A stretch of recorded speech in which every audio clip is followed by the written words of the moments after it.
কোথায়? আচ্ছা দাদা, আপনি আমার হাজবেন্ডকে দেখেছেন? দেখিনি তো, দেখিনি। দাদা, আপনি কি আমার হাজবেন্ডকে দেখেছেন? না না না, দেখিনি আমরা। আপনি দেখেছেন আমার হাজবেন্ডকে? দাদা, আপনি কি আমার হাজবেন্ডকে দেখেছেন? হোয়াইট শার্ট আর ব্লু জিন্স পরেছিল। হয়তো উনি স্টেশনে রয়ে গেছেন। আরে ভাই, ভুসাবলের পরে ট্রেনটা দাঁড়াই না কোথাও, সোজা মুম্বাই যায়, তাহলে কোথায় নামবে? হতে পারে উনি ভুসাবলেই রয়ে গেছেন। আরে না না না, ওখান থেকে যখন ট্রেন ছেড়েছে তার আগে আমি রাউন্ড মেরেছি তো। সবাই তো যার যার বাড়িতে শুয়েছিল। আমি আরেকটা বগিতে গিয়ে দেখে আসছি। ম্যাডাম, ইন্টারকানেক্টিং শাটার বন্ধ আছে। রাতে চোর ডাকাতের ভয় থাকে। তাছাড়া একটু বেশি রাত হলে আমরা সব দরজা বন্ধ করে দিই। তার ফলে এখান থেকে তো ও কোথাও বেরোতেও পারবে না। তাহলে কোথায় গেল আমার অলোক?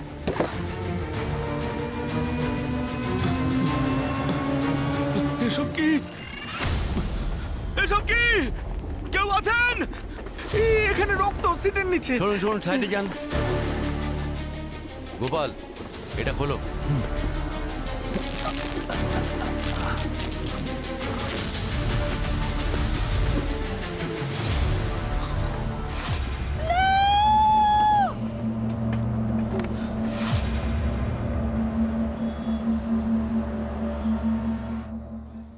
চব্বিশ, 25, 26। স্যার, বডিটা 26টা টুকরো করেছে। অনেক টাইম নিয়ে বসে কেটেছে বডিটাকে। এত টাইম কি ছিল খুনির কাছে? তাও এতগুলো লোকের মাঝখানে। এটাই তো অবাক হয়ে যাওয়ার মতন কথা। বডিটাকে 26 টুকরো করে কেটে রিচার্জ সুটকেসে রেখে দিয়েছে। আর এখানে কেউ কিছু দেখলেও না, শুনতেও পেল না। এর উত্তর তো প্যাসেঞ্জাররা আর ওনার স্ত্রী দিতে পারবেন, যে এই বগির মধ্যে ঠিক কি হয়েছিল। দেখছি।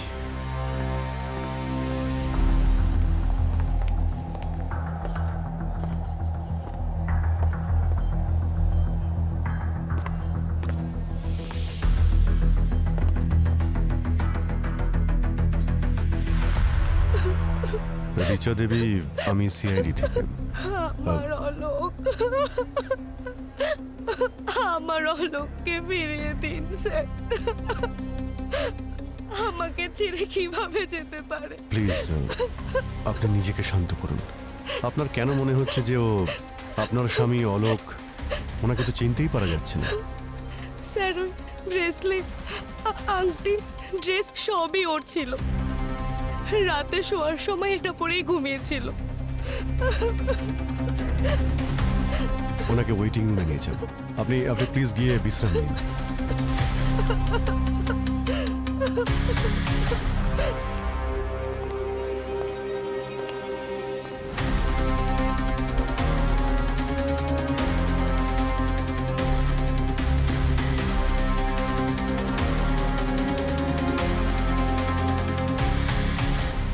তোমার ডিউটি ছিল না ট্রেনে? হ্যাঁ স্যার। ট্রেনের মধ্যে কোনো সিসিটিভি ক্যামেরা তো দেখতে পাচ্ছি না। না স্যার, এখনও এটা লাগানো হয়নি। অন্যান্য কয়েকটা হয়েছে, শিগগিরই এটাতেও লেগে যাবে। বগির মধ্যে ঠিক কি হয়েছিল এক্স্যাক্টলি ডিটেলে বলো আমায়। হ্যাঁ স্যার, এই যে ম্যাডাম কাঁদছেন না স্যার, ইনি আর এনার স্বামী নাগপুর থেকে ট্রেনে উঠেছিলেন। তারপর ম্যাম, ভুসাবল পর্যন্ত আমরা ভালোভাবেই এসেছিলাম। আমরা রাতের বেলা গেমও খেলেছিলাম, ডামসারাজ। আমি সেটার ব্লগও তৈরি করেছি। ম্যাম, এই দেখুন।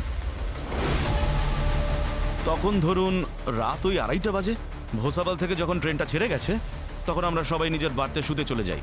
রিচা দেবী নিচের বাড়িতে শুয়ে পড়েন আর অলোকবাবু ওপরের বাড়িতে।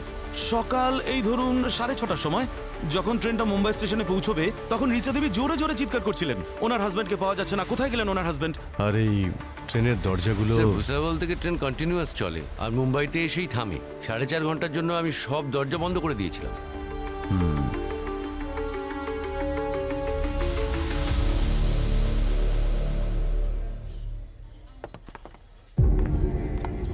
এই সমস্ত প্যাসেঞ্জার আর গার্ডস নাক ডেকে ঘুমোচ্ছিল নাকি, নাকি ঘুমের ওষুধ খেয়েছিল?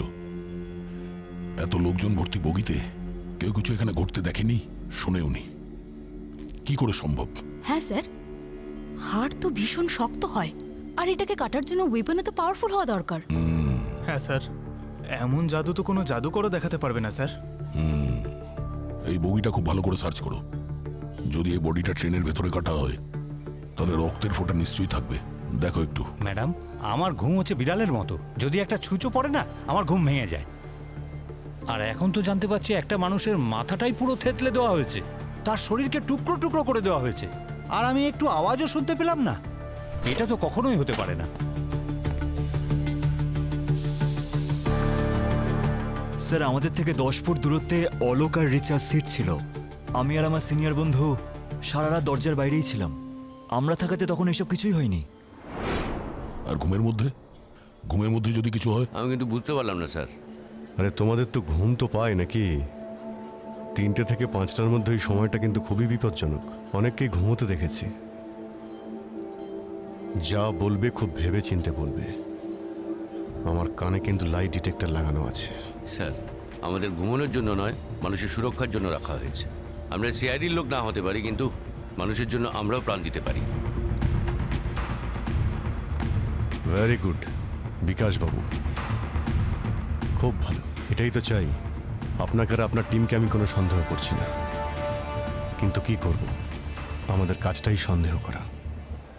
মাঝে মধ্যে এরকম বলতেই হয় আমাদের।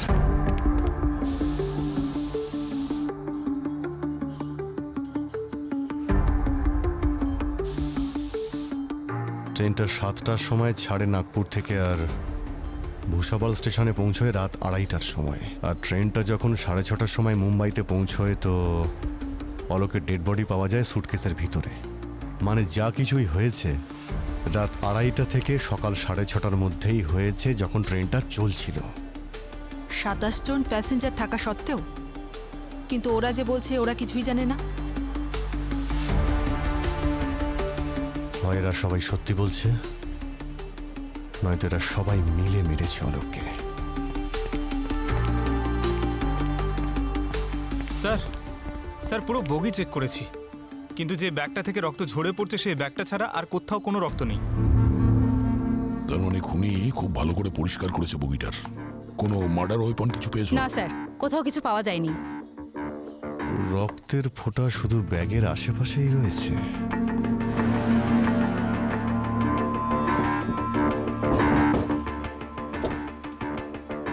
পঙ্কজ, একটা কাজ করো, বগির মধ্যে যতগুলো জানালা রয়েছে চেক করো, কোনো জানালা খোলা বা ভাঙা আছে কিনা দেখো। Right sir. মার্ডার ওয়েপনটা হাওয়াতে মিলিয়ে গেল নাকি?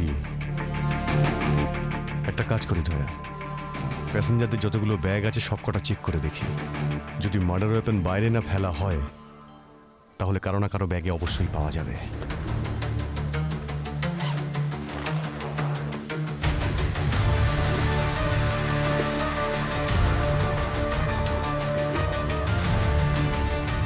স্যার, হ্যাঁ পঙ্কজ।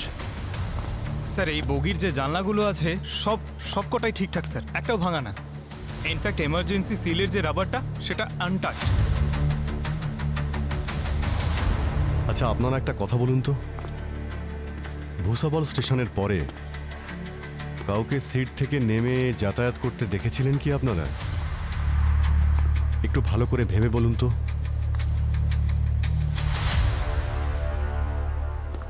অদ্ভুত, সিট থেকে সোজা সুটকেসের ভিতরে।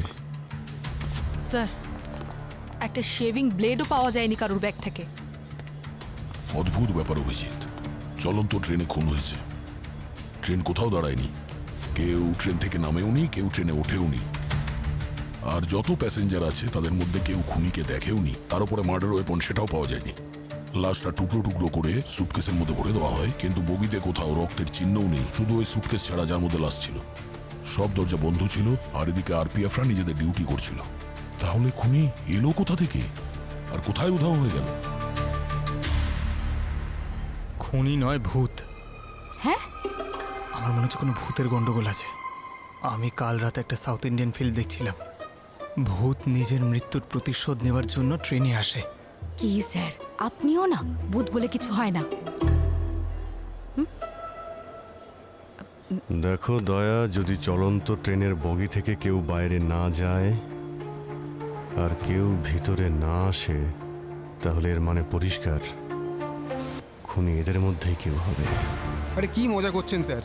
আমাদের কয়েক ঘন্টা ধরে আটকে রেখেছেন, সবার জিজ্ঞাসাবাদও হয়ে গেছে, এবার আমাদের যেতে দিন। আর নয় তো কি, কোর্টের ফয়সালাগুলো আপনারা এখানেই করবেন? হ্যাঁ, এগুলো একদম ভুল হচ্ছে। এক মিনিট দাঁড়ান। কোর্ট যা করবে সেটা পরে দেখা যাবে, কিন্তু যতক্ষণ না আমাদের মধ্যে কেউ আপনাদের এখান থেকে যেতে বলছে, কেউ নিজেদের জায়গা থেকে নড়বেন না, বুঝেছেন আপনারা? এই বগিতে একটা খুন হয়েছে, খুন। আর যদি চলন্ত ট্রেন থেকে কেউ বাইরে না যায় আর কেউ ভিতরে না আসে, এর মানে পরিষ্কার খুনি আপনাদের মধ্যে কেউ। আমরা কেন মারবো ওকে? আমরা তো ওনাকে চিনিও না। তল্লাশি নেওয়া হবে সবার তল্লাশি হবে। সবার তল্লাশি নাও, সবার জামা কাপড়, আইডি, টিকিটস সব চেক করো। খুনি আমাদের চোখের সামনে প্যাসেঞ্জার সেজে ঘুরছে।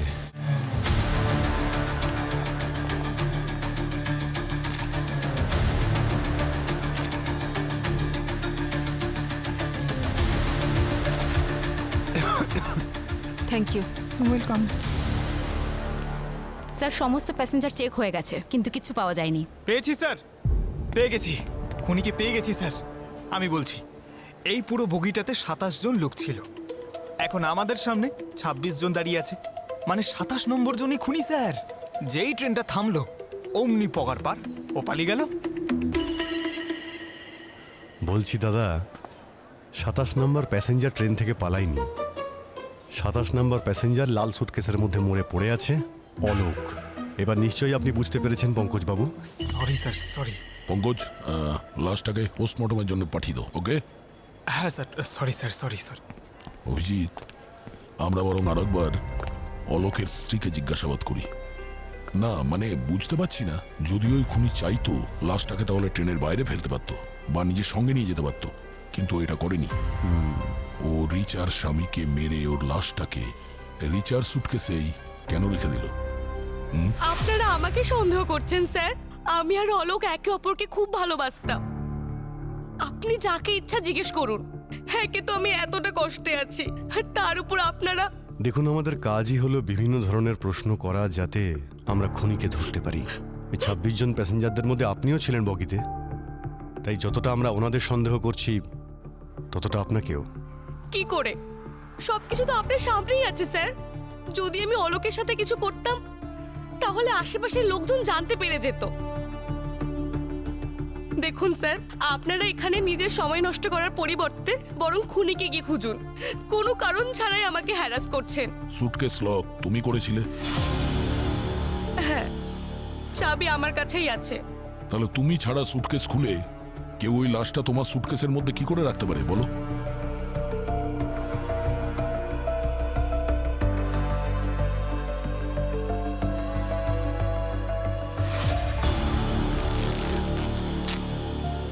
এটা আমার ব্যাগ। আরে এটা আমার এটা আপনারই ব্যাগ, আমি চুরি করছি না। এটা আমার ব্যাগ নয়। কি? এটা তোমার ব্যাগ নয় মানেটা কি? একটু আগে তো এটা তোমার ব্যাগ ছিল, এখন ফেসে গেছো বলে বাহানা করছো। স্যার, এটা আপনি ধরুন, আপনি একবার চেক করে দেখুন। এটা আমার সুটকেসের মতন দেখতে ঠিকই, কিন্তু আমার নয়। আমার সুটকেসের সামনে জিপটা ভাঙা ছিল। তাহলে তোমার সুটকেসটা কোথায়? জানি না স্যার, আমি তো আমার বাড়ি থেকে নিজে সুটকেস নিয়ে বেরিয়েছিলাম, হয়তো যে খুনি সে চেঞ্জ করে দিয়েছে। স্যার, আমার কিছু মনে নেই। নাগপুর থেকে যখন ট্রেনে উঠলাম তখন সুটকেসটা আমার কাছে ছিল না। অভিজিৎ, এই চাবিটাই সুটকেসের নয়। এর মানে হলো খুনি তোমার মতো লাল রঙের সুটকেস নিয়ে ট্রেনে ওঠে, তোমার স্বামীকে খুন করে আর বডিটা টুকরো টুকরো করে এই সুটকেসে ঢুকে চলে যায়। আমি জানি না স্যার। তাহলে তোমার সুটকেস কোথায়? তোমার সুটকেস খুনি নিয়ে গেছে? ভুসাওয়ালের পর ট্রেন কোথাও দাঁড়ায়নি? জানি না স্যার, আমি কিচ্ছু জানি না, কিচ্ছু জানি না আমি স্যার। অভিজিৎ, আমি আর অবনী নাগপুর স্টেশনে গিয়ে খোঁজ নিই, যেখান থেকে এই গল্পটা শুরু হয়েছে। ওখান থেকেই কিছু জানতে পারবো। ঠিক আছে, চলো। পঙ্কজ স্যার, ভুসাবল স্টেশন থেকে মুম্বাই পর্যন্ত যতটা রেল ট্র্যাক আছে তুমি ড্রোন দিয়ে চেক করো, দেখো কোনো লাল ব্যাগ বা মার্ডার ওয়েপনের মতো কোনো জিনিস পাওয়া যায় কিনা। স্যার আপনি খড়ের গাদায় ছুঁচ খুঁজতে বলছেন? আমাদের কাছে আর কোনো উপায় নেই পঙ্কজ। খুনিকে ধরার জন্য যদি খড় পোড়াতে হয় তাহলে পুড়িয়ে দাও। যাচ্ছি স্যার। স্যার, হ্যাঁ পূরবী? স্যার, প্যাসেঞ্জাররা ইরিটেট হচ্ছে, কি করব? ঠিক আছে, ওনাদের নাম আর ঠিকানা তো আছে আমাদের কাছে, যেতে দাও, কিন্তু ওনাদের বলো শহর ছেড়ে যেন না যায়। ওকে স্যার, কিন্তু স্যার এই রিচা? রিচার বিরুদ্ধে আমাদের কাছে যথেষ্ট প্রমাণ নেই। যেতে দাও, কিন্তু 24 ঘন্টার ওপর নজর রাখবে।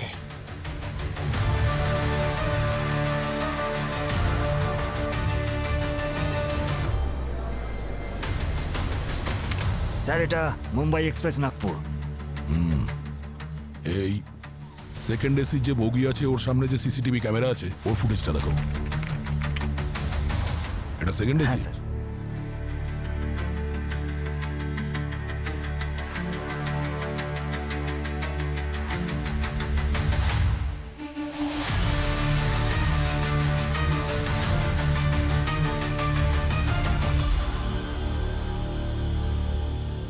এক মিনিট, একটু পজ করো, একটু রিওয়াইন্ড করো।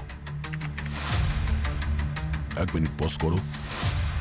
দেখেছো, ওই কুলিটা অলোক আর রিচার সুটকেস নিয়ে ভেতরে চলে গেল, আর এই দ্বিতীয় কুলিটা ওর লাল সুটকেসটা অদল বদল করে চলে গেল। কিন্তু স্যার ওই কুলি এরকম কেন করলো? আর ওর অলোক আর রিচার সাথে কি সম্পর্ক? এবারের উত্তর তো ওই কুলিই দেবে।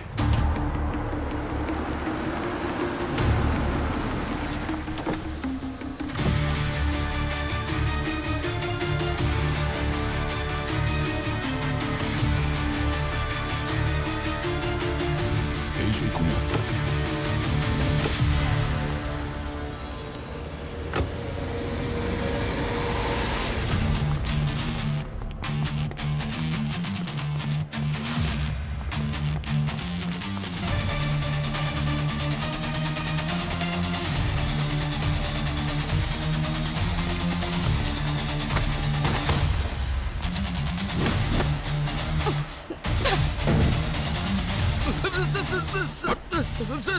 স্যার আমাকে থাপ্পড় মারবেন না, আমার প্রাণ বেরিয়ে যাবে স্যার। আমি সব সত্যিটা বলছি। তাড়াতাড়ি বল। একজন মহিলা এসেছিল আমার কাছে, ওনার কাছে এরকম লাল সুটকেস ছিল। উনি ওই সুটকেসটা আমাকে অদল বদল করতে বলে, আর তার বদলে 3000 টাকা আমাকে দিয়ে দেয়। এটা আমার পারিশ্রমিকের অনেক বেশি ছিল বলে কাজটা আমি করে দিই স্যার। ওই লাল সুটকেসটা কোথায়, যেটা তুমি ঠেলা গাড়ি থেকে নিয়েছিলে? ম্যাডাম উনি তো ওটা সঙ্গে নিয়ে চলে গেছেন। ওই ম্যাডামের মুখ মনে আছে তোমার, যে তোমাকে লাল সুটকেস দিয়েছিল? না না স্যার, ওনার মুখটা ওনা দিয়ে ঢাকা ছিল স্যার।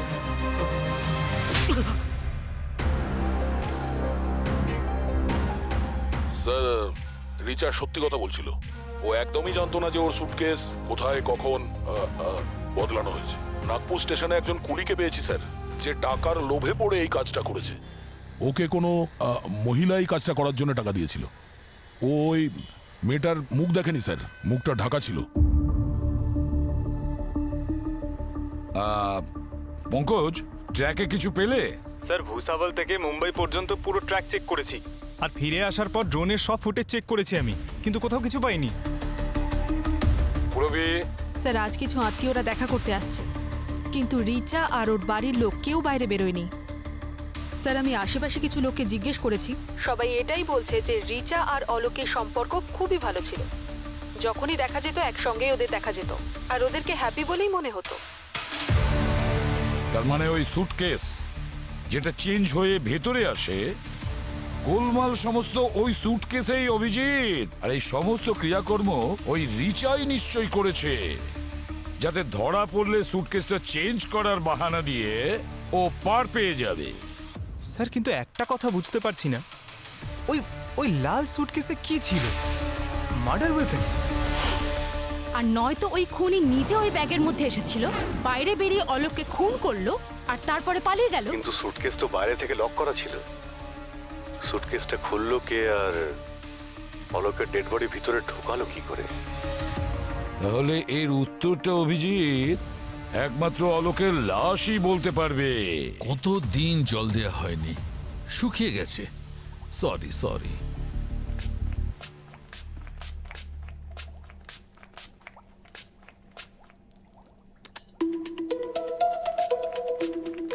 স্যার, বাহ স্যার, প্লাস্টিকের don't skeleton. Touch it.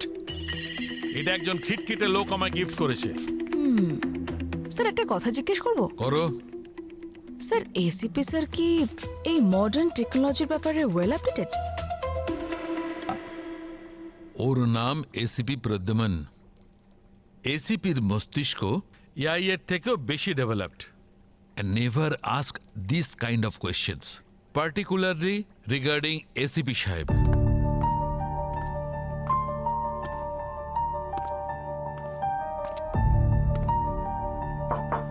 Doctor Salunkhe, একটু বাইরে আসবেন? আপনার সঙ্গে প্রাইভেটলি কিছু কথা আছে। আরে ভাই। আসুন, এখানে আসুন স্যার। হ্যাঁ অভিজিৎ, বলো কি বলবে। এটা কি হচ্ছে কি স্যার? কেন, কি হয়েছে? আপনি তারিখের পর তারিখ দিয়ে যাচ্ছেন, কিন্তু সারিকা দেবী তারিখ কবে আসবে? ও মাই গড, তার মানে সারিকা তোমার সঙ্গে দেখা করার ডেট করেনি? আরে dear Abhijit, I am so sorry. খুব আনন্দ হচ্ছে আপনার, না? আরে খুব না আনন্দ ভাই। হচ্ছে। সালুখে, ও কিছু বললো? হ্যাঁ বলেছে তো, অনেক কিছু বলেছে বস। এর মুখে কোনো ভারী পাথর দিয়ে বারবার আঘাত করে নষ্ট করে দেওয়া হয়েছে, যাতে মুখটা একদম চেনাই না যায়। আরে কিছু নতুন বলুন স্যার, এটা আমরা সবাই জানি। আচ্ছা, হ্যাঁ, এত বড় ফরেন্সিক এক্সপার্ট আপনি, তাই এমন কিছু বলুন যেগুলো আমরা জানি না, নতুন কিছু। দেখলে কিছু ভুল বলেছে কি? কিছু ভুল বলেনি। আচ্ছা, তবে এটা কি তোমার জানা আছে লাশটা যে এত টুকরো হয়েছে সেটা কোনো ইলেকট্রিক কাটার দিয়ে কাটা হয়েছে? ইলেকট্রিক কাটার দিয়ে? আঙ্কে, ইলেকট্রিক কাটার দিয়ে, তাও আবার ট্রেনে? কোথাও তো আমরা রক্তের দাগ পাইনি। এই ইলেকট্রিক কাটার সাউন্ড প্রুফ ছিল আরে নাকি? ভাই। মানে স্যার, ইলেকট্রিক কাটার আওয়াজ তো হবে ট্রেনে। আরে থামো তুমি, তোমার ভাবনার ট্রেনটাতে একটু ব্রেক কষো। বস, এই লাশটা ট্রেনে কাটাই হয়নি। তাহলে কি তোমার বাড়িতে কেটেছে? আরে আরে ভাই তুমি কি যে কথা বলো না। স্যার, স্যার এই লাশকে কোথায় আর কখন কাটা হয়েছে বলুন না। দেখো, আমি এটুকু জানি এই লাশটা 3 দিনের পুরনো, পচে যাতে না যায় তাই এতে ফরমালিন দেওয়া ছিল। 3 দিন পুরনো? আগে হ্যাঁ। আরে স্যার, কাল রাত 3টে পর্যন্ত অলোক ট্রেনের মধ্যেই ছিল, প্যাসেঞ্জাররাও দেখেছে, আমরাও তো ভিডিওতে তাই দেখেছি। স্যার, যদি এই লাশ 3 দিনের পুরনো হয় তাহলে অলোকের তো হতেই পারে না। এই লাশটা অলোকের নয়, অলোক বেঁচে আছে। অলোক যদি বেঁচে থাকে তাহলে এই লাশ কার স্যার? সেটাই তো আমাদের খোঁজ নিতে হবে, যে এই লাশটা আসলে কার। সেটা আমি কি করে বলবো ভাই? আরে তোমরা খোঁজো লাশটা কার। স্যার, আমার মাথাটা কি ঘুরছে স্যার। এই ডেড বডিটা যারই হোক, সেই ডেড বডিটা নাগপুর স্টেশনে ঠিক তখনই তোলা হয় যখন সুটকেসটা অদল বদল করা হয়। এই ডেড বডিটা কাটা অবস্থাতেই ট্রেনে আনা হয়। ঠিক বলেছ অভিজিৎ, কেউ তো রিচাকে ফাঁসানোর চেষ্টা করছে এই অলোকের মার্ডার কেসে। তাহলে অলোক কোথায় চলে গেল স্যার? ও তো ট্রেনেই ছিল। স্যার, আমার কাউন্টিং ভুল হতেই পারে না। আমি বলেছিলাম স্যার। স্যার, ওই 27 নম্বর প্যাসেঞ্জার অলোকই ছিল যে ট্রেন থেকে গায়েব আরে হয়েছিল। ভাই পঙ্কজ, কয়েক মিনিটের জন্য তুমি ওই ট্রেন থেকে নেমে এসো। আগে আমাদের এটা খোঁজ নিতে হবে যে এই লোকটা কে, যাকে রিচাকে ফাঁসানোর জন্য এত নির্মমভাবে হত্যা করা হয়েছে। আর অলোকের উধাও হওয়ার সঙ্গে এই লোকটার কি সম্পর্ক? অভিজিৎ, এই লাশের টিকিট নাগপুর থেকে কাটা হয়। এর ব্যাপারে সমস্ত কিছু ওখান থেকেই জানা যাবে, নাগপুরে। কি অলোক বেঁচে আছে? বাবা, তুমি শুনলে অলোক সাহায্য করতে পারেন। খুঁজতে সাহায্য মানে? দেখো রিচা, ওই সুটকেসটা তোমার ছিল না সেটা আমরা জানতে পেরে গেছি। ওর ভিতরে লাশটাও অন্যজনের। তোমার স্বামী অলোক যে তোমাকে খুব ভালোবাসে, ট্রেন থেকে হঠাৎ করে কেন, কখন, কোথায় উধাও হয়ে গেল, এই রহস্য ভেদ করতেই আমাদের সাহায্য করতে হবে। এখন ঠিক করে মনে করে বলো তো, সেই রাতে 2:30টার সময় যখন অলোক তোমাকে নিচের বার্থে শুতে বলল, তারপর কি হয়েছিল? ম্যাম, আপনাকে আমি বলেছিলাম যে আমি ঘুমিয়ে পড়েছিলাম, আর সকাল 6টায় যখন উঠলাম তখন অলোক ছিল না। তাহলে কি অলোক উবে গেল? এটা তো আপনারা বলবেন, আমার ছেলে কোথায় উবে গেল এত লোকের মধ্যে চলন্ত ট্রেন থেকে?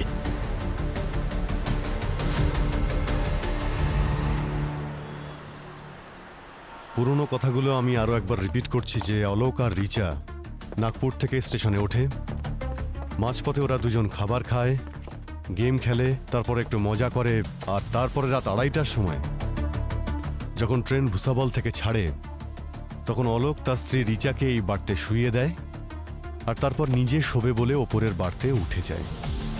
আর এদিকে আরপিএফ এর জওয়ানরা এই কম্পার্টমেন্টের সমস্ত দরজা আর এই ইন্টারকানেক্টিং শাটার্সগুলোকে লক করে দিয়েছিল, আর তারপর নিজের জায়গায় এসে বসে গেছিল ডিউটি করার জন্য। কি ডিউটি করছিলে তো? হ্যাঁ স্যার। ঘুমোনি তো? একদম না। আর রাতটা খুব সহজেই কেটে যায়। আর তারপর সকাল 6:30টার সময় রিচা ঘুম থেকে ওঠে আর অলোককে নিজের সিটে না দেখে চিৎকার করে ওঠে, কিন্তু অলোককে কোথাও খুঁজে পাওয়া যায় না। ট্রেনের বগির সবকটা জানালা ঠিক আছে, তার মানে হলো অলোক কোথা থেকে আর কি ভাব।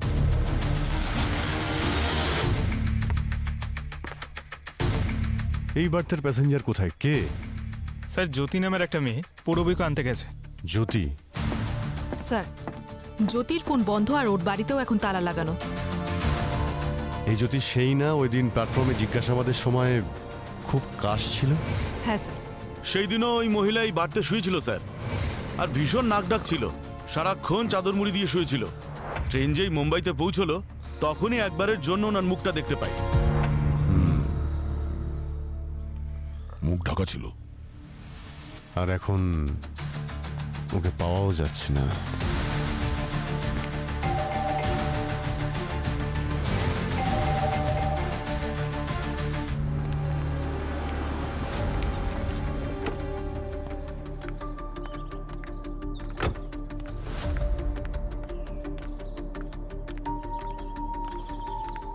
বলুন, কার সঙ্গে দেখা করতে চান?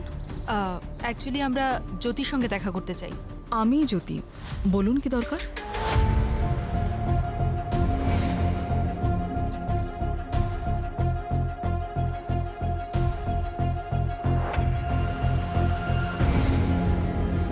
অভিজিৎ, এ যেই হোক না কেন জ্যোতির নকল আইডেন্টিটি বানিয়ে ট্রেনে ট্রাভেল করছিল।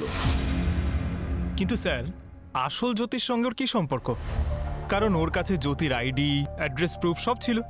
দেখো পঙ্কজ, আজকাল কারো অ্যাড্রেস আর আইডি বের করা কি এমন বড় ব্যাপার? লোকেরা সোশ্যাল মিডিয়াতে সব ইনফরমেশন দিয়ে দেয়।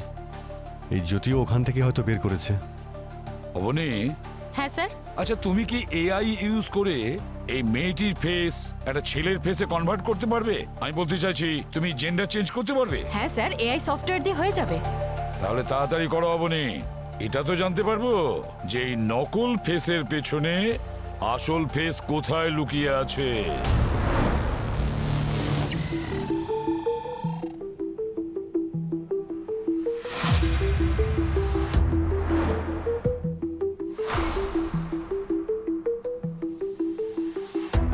আমার মনে হচ্ছে না লোকটা বিবাহিত।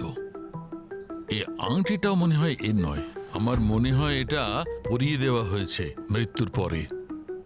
কিন্তু এখানে এই আঙুলে ও আংটিটা পরেছিল, কিন্তু আংটির কোনো চিহ্ন বা ছাপ তো নেই। এর চেহারাটা কেউ বদলে দিতে চাইছে না তো? মানে কেউ এর পরিচয় বদলে দেওয়ার চেষ্টা করছিল? হতে পারে, মনে তো হচ্ছে তাই। কেউ ওকে অলোক বানানোর চেষ্টা কেন করবে স্যার? ডক্টর গার্গী, হয়তো কেউ অলোকের সত্যিটা গোপন করতে চাইছে। Right sir. তুমি কিছু পেয়েছো নাকি?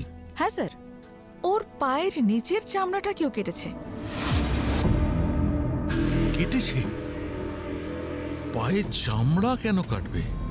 খাওয়ার জন্য স্যার। খাওয়ার জন্য? মাই গড! তার মানে ক্যানিবাল এখানে এই শহরে? ক্যানিবাল নয় স্যার, ইঁদুর। ও, তবে তো ডক্টর গার্গী, হয় এই লোকটাকে কেউ টর্চার করে মেরেছে, নয় এই লোকটা কোনো রাস্তার পাশে থাকা কোনো মজদুর, অথবা কোনো আনক্লেম বডি যেটা পরে কেটে ফেলা হয়েছে। রিচাকে ফাঁসানোর জন্য এই রকমের ষড়যন্ত্র কে করতে পারে?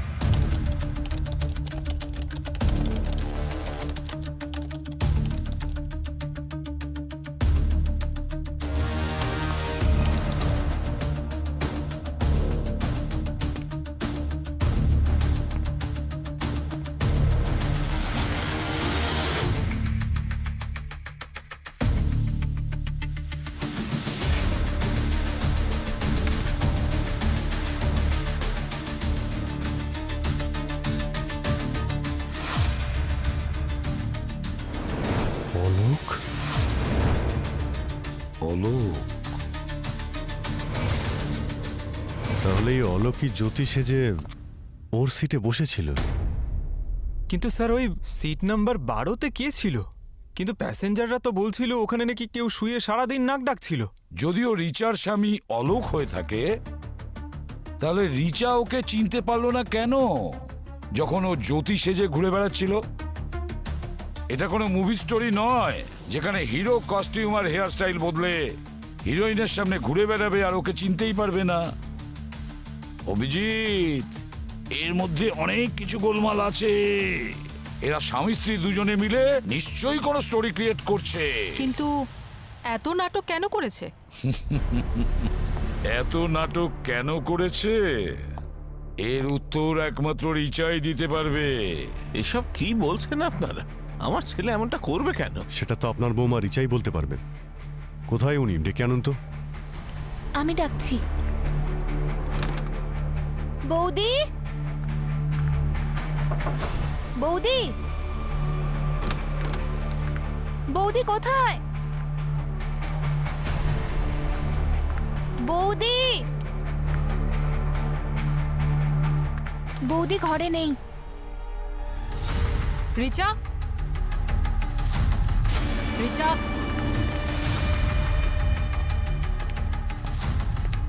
রিচা,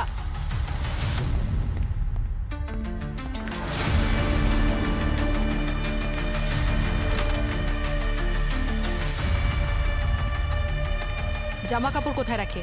কবার্ডেই রাখে ম্যাম। সুটকেস? সুটকেসও ওখানেই থাকে।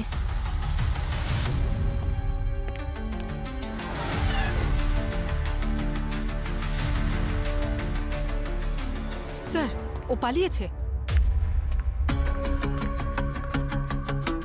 বলেছিলাম তোর ওপরে ভালো করে নজর রাখতে। এতটা কেয়ারলেস কি হচ্ছে কি এগুলো? Sorry sir. স্যার, ব্যাগে অলোকের লাশ ছিল না, আর ব্যাগ তো চেঞ্জও হয়েছে, তাই আমি ভাবলাম যে তাহলে নিশ্চয়ই তোমার রিচা। মনে হয়েছিল যে রিচা নিরাপরাধ? এমনিতে এই কেসটা মাথা একেবারে খারাপ করে দিচ্ছে। একটাই লিড ছিল আমাদের কাছে, আর সেও। Sorry sir. মনোহর বাবু, প্রথমে আপনার ছেলে অলোক উধাও হয়ে যায়, এবার আপনার বৌমা রিচা উধাও হয়ে গেছে। এসব নিয়ে কি বলবেন আপনি? স্যার, এসিপি স্যার ঠিক বলেছিলেন। এইসব রিচা আর অলোকেরই প্ল্যান করা। আগে তো একটা লোককে খুন করেছে, তারপর তার বডিটা সুটকেসে ভরে দিয়েছে। কি যে সব বলছেন? আমার ছেলে বৌমা তো খুব সরল, তারা করতেই পারেন এটা। আরে বৌমা গেছে কোনো কাজে, চলে আসবে। আপনার বৌমা আর ফিরে আসবে না। ওরা যদি এতটাই সহজ আর সরল হতো, তাহলে এই যে আপনার ছেলে অলোক, এই মহিলা সেজে কেন ঘুরছিল ট্রেনের মধ্যে? আর আপনার বৌমা রিচা, উনি ড্রামা করছিলেন, আমার অলোক কোথায় গেল, আমার অলোক কোথায় গেল। এ আমার ছেলে অলোক নয়। হ্যাঁ স্যার, এ আমার দাদা নয়। এটা কি করে সম্ভব? ও যখন ট্রেনে ছিল আমরা ওর ভিডিওটা দেখেছি। ও ট্রেনের মধ্যে বসে গেম খেলছিল, সেটা দেখেছে সবাই, আমাদের কাছে সাক্ষীও আছে। আরে আমি তোর বাপ, নিজের ছেলেকে চিনবো না? এ অলোক নয়, ও বিট্টু, আমার বৌমা রিচার ভাই বিট্টু। কি? এ রিচার ভাই বিট্টু? তো তাহলে অলোক? একটু দাঁড়ান।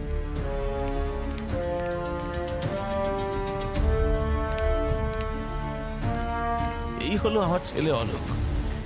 স্যার, তার মানে রিচা ওর ভাই বিট্টুকে নিজের স্বামী অলোক বানিয়ে নাগপুর থেকে ট্রাভেল করছিল। স্যার, এসব হচ্ছেটা কি এই কেসে? এরা তো টুইস্টের পর টুইস্ট দিচ্ছে।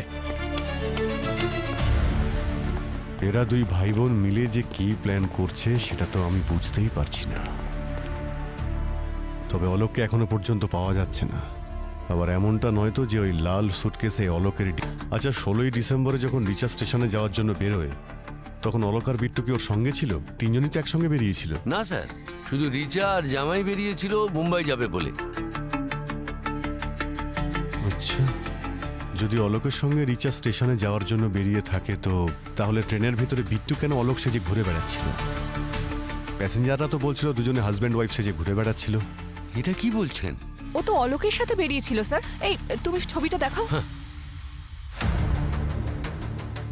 এই দেখুন স্যার।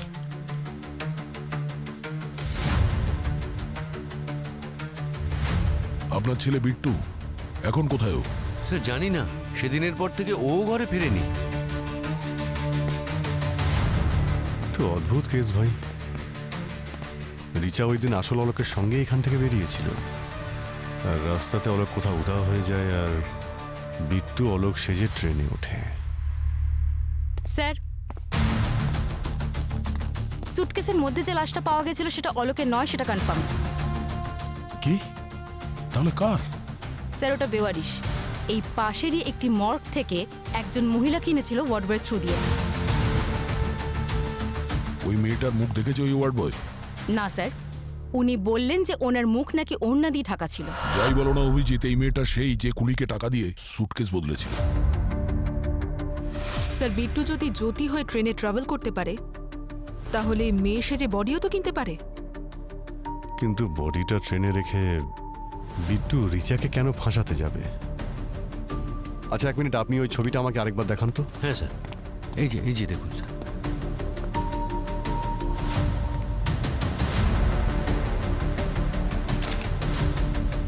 তাহলে এই অটোওয়ালাই বলবে এখান থেকে স্টেশনে যাওয়ার পথে এমন কি জাদু হয়েছিল যে একজন মানুষের মুখই বদলে যায়।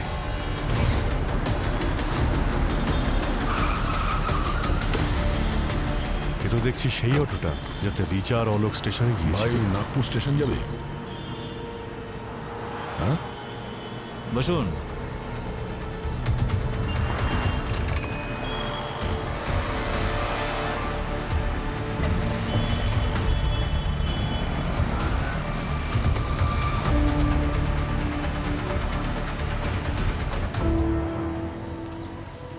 জিজ্ঞেস করুন স্যার, যা জিজ্ঞেস করা হয় করুন। আমি পুলিশের লোকেদের মিথ্যে বলি না। তুমি কি করে জানলে যে আমরা পুলিশের লোক? স্যার, নাগপুরে স্টেশনে যাচ্ছেন আর হাতে কোনো লাগেজও নেই, আর আপনাদের দেখে লোকালও মনে হচ্ছে না, আর পার্সোনালিটিও আপনাদের সাধারণ লোকের মতো নয়। আমি গেস করে নিয়েছি। আসলে কি বলুন তো স্যার, আজকাল এত ক্রাইম হচ্ছে না, সেই সব দেখে দেখে আমার মাথাটাও সিআইডির মতো কাজ করছে। আমরা সিআইডির লোক? আমি তো প্রথমেই বুঝতে পেরেছি। আচ্ছা, একটা কথা বলবো স্যার? বলো। আমি সত্যিই জানতাম সিআইডিটা আমার কাছে নিশ্চয়ই আসবে। আচ্ছা, তাই নাকি? স্যার, 3 দিন আগে রবিনগর থেকে একটা কাপলকে বসিয়েছিলাম আমি। স্টেশন অব্দি যাচ্ছিল, সেটার ব্যাপারে জিজ্ঞেস করতে এসছেন তো? কিছু হয়েছিল নাকি? ওই বাড়ি থেকে স্টেশন যাওয়ার সময় কোনো ঝগড়া হয়েছিল, মানে কোনো কিছু নিয়ে? আরে ছোটখাটো কিছু ঘটেনি স্যার, একটা কাণ্ড ঘটে গেছে রাস্তায়। ওই দিন যখন আমি ওদের দুজনকে অটোতে বসালাম, তখন ওই মেয়েটা আমাকে স্টেশনে যাওয়ার আগে মেডিকেল স্টোরে দাঁড়াতে বললেন। আসলে লোকটা খুব কাজ ছিল তো, সেই জন্য। ওর হাজবেন্ড ওষুধ কিনতে ভেতরে তো গেল, কিন্তু ফিরে এলো অন্য কেউ, একদম সেম জামা কাপড়, সেম টুপি, সেম টু সেম। তুমি কি করে জানলে যে ও আগের লোকটা ছিল না? আমি বলেছিলাম না স্যার, আমি ক্রাইম শো অনেক দেখি, আমার মাথাটাও পুরো সিআইডির মতো কাজ করে। ওই লোকটা টিভি রোগীর মতো কাছতে কাছতে মেডিকেল স্টোরে তো গেল, কিন্তু যখন অটোতে উঠলো একদম ঠিক, আর গলার শটটাও একদম অন্যরকম শোনাচ্ছিল। এমনকি মেডিসিন খাইয়ে দিল ওই ওষুধের দোকানের লোকটা। আরে ভাই, যখন তোমার সন্দেহ হলো তখন তুমি কাউকে কিছু বললে না কেন? আরে স্যার, আমি ভাবলাম কোনো প্রেম ভালোবাসার চক্কর হবে হয়তো। আমি কেন ওদের মাঝখানে ঢুকে ভিলেন হব বলুন?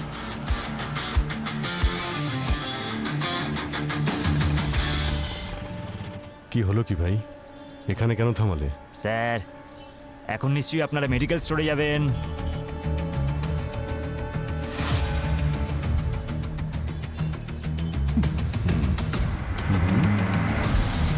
আসছি আমরা। দাঁড়াও এখানে। হ্যাঁ স্যার।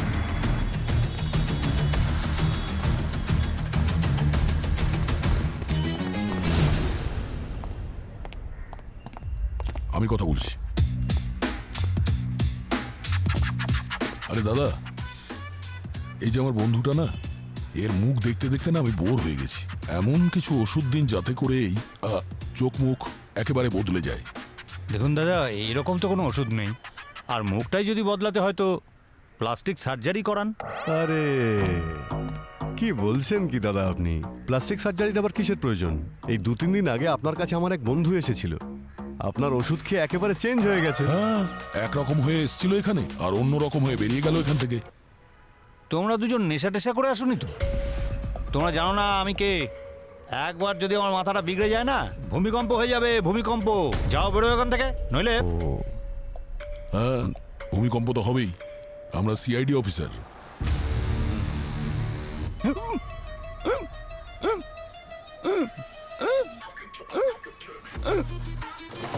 কি হয়েছে দাদা? হেঁচকির কি ওষুধ খুঁজছেন নাকি? হ্যাঁ,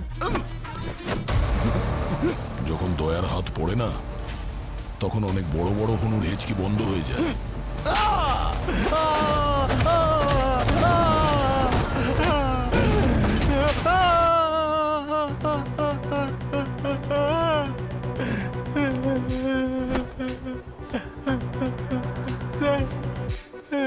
আমার দোকানটা খুব লসে যাচ্ছিল, তাই বিট্টু আমার খুব পুরনো বন্ধু এসে বললো, তাই ও আমাকে এসে বললো যে তোকে আমি 3 লাখ টাকা দেবো।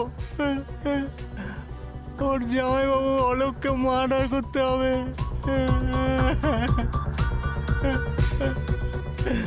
স্যার, আপনারাই বলুন না স্যার, আপনাদের দেখে তো দয়ালু মনে হচ্ছে। 3 লাখে তো আমার পুরো ধার শোধ হতো না ঠিকই, কিন্তু কিছু তো সাহায্য হতোই। তাই ও আমাকে বললো যে জামাইবাবু অলোককে টুকরো টুকরো করে নালায় ফেলে দিতে। তুমি মেরেছো অলোককে? না স্যার, আমি অলোককে মারিনি স্যার। আর পরের দিন তো পুরো একটা নতুন গল্প তৈরি হলো। কি নতুন গল্পটা? স্যার, এই কেসটাকে আমরা যেমনটা ভাবছিলাম, এই কেসটা তার থেকে অনেক বেশি জটিল। হ্যাঁ, কিন্তু এটাও জানে না যে কেস যত জটিলই হোক না কেন, সেটার জট খুলতে আমরা খুব ভালো করে জানি। অভিজিৎ, এই রিচা পালিয়ে গেছে নাগপুরে। তাড়াতাড়ি ওকে গর্ত থেকে বের করো। ওকে স্যার, রিচা নাগপুরেই আছে। হ্যাঁ পুরবি, বলো। স্যার, রিচা আর বিট্টুর খোঁজ পাওয়া গেছে। কোথায়? ওরা নিজেদেরকে খুব স্মার্ট মনে করছিল। ওরা ওদের বাবার ক্রেডিট কার্ড সোয়াইপ করেছে, তাও আজই, আশা লজে।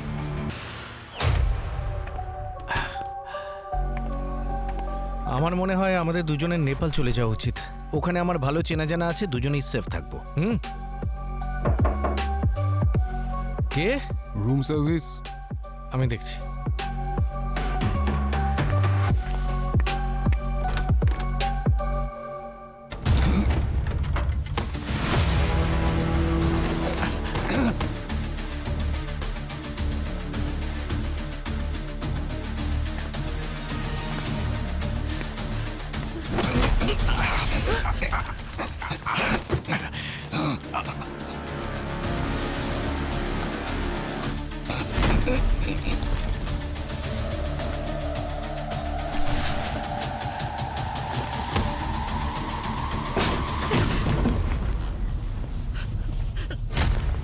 ভালো হয়েছে স্যার আপনারা এসে গেছেন, না হলে অলোক আমাদের মেরে ফেলতো। স্যার, এখানে তো ফ্যামিলি অ্যাকশন চলছে। আরে ভাই, এরা তো দেখছি একে অপরকে মেরেই ফেলবে।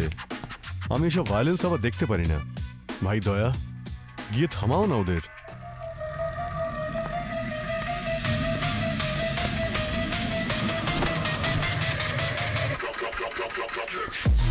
তাড়াতাড়ি মুখ খুলতে শুরু করো, নাহলে আমি ভাঙতে শুরু করব, বুঝেছো?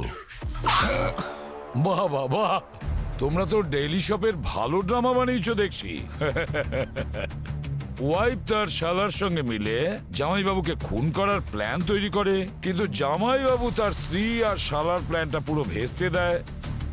আর সেই জামাইবাবু মেডিকেলের লোককে বেশি করে টাকা দেয়, আর তারপরে স্ত্রী আর শালাকে নিজের খুনের অপরাধে ফাঁসিয়ে দেয়। বাহ বাহ বাহ, চোরের ওপর বাটপারি, কিন্তু চোরের পুরস্কার ফক্কা।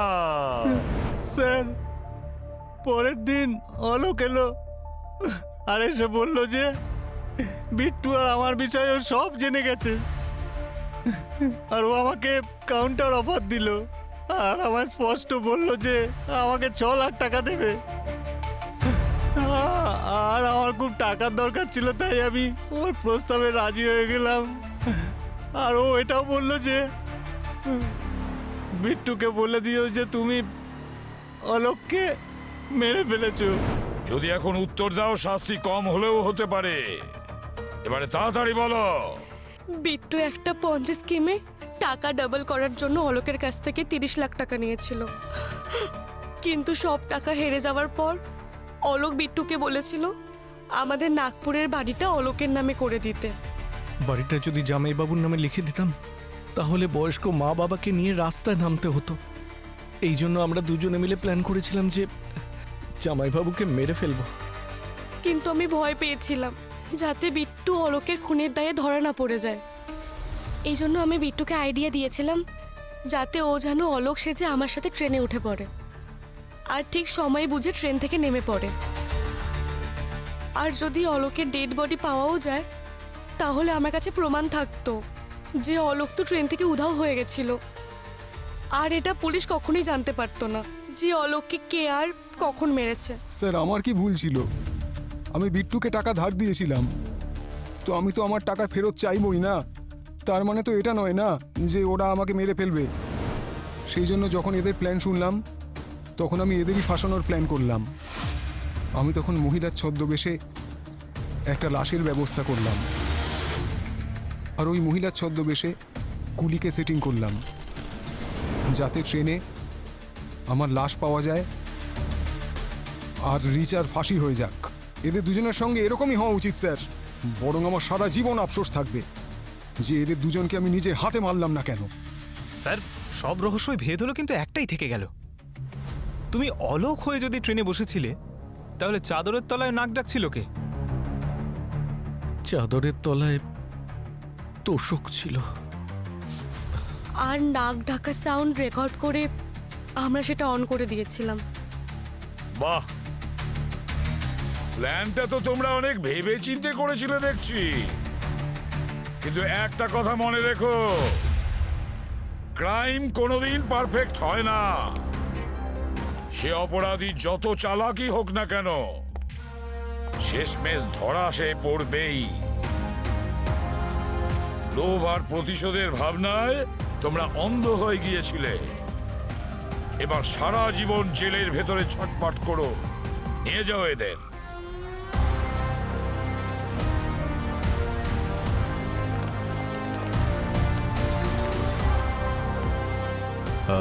পুরবী, কালকে একটু রেগে গিয়েছিলাম আমি তোমার উপর। আসলে কাজের চাপে মাঝে মধ্যে না মাথা ঠিকই থাকে না। Sorry. Don't sir mind. Sorry বলবেন না স্যার। সিনিয়ররা খিটখিট না করলে কাজটাও ঠিক ভালো হয় না। হ্যাঁ ঠিকই বলেছে। আমাদের কি ও খিটখিটে বলে গেল? আমাদের না, তোমাকে খিটখিটে বলে গেল।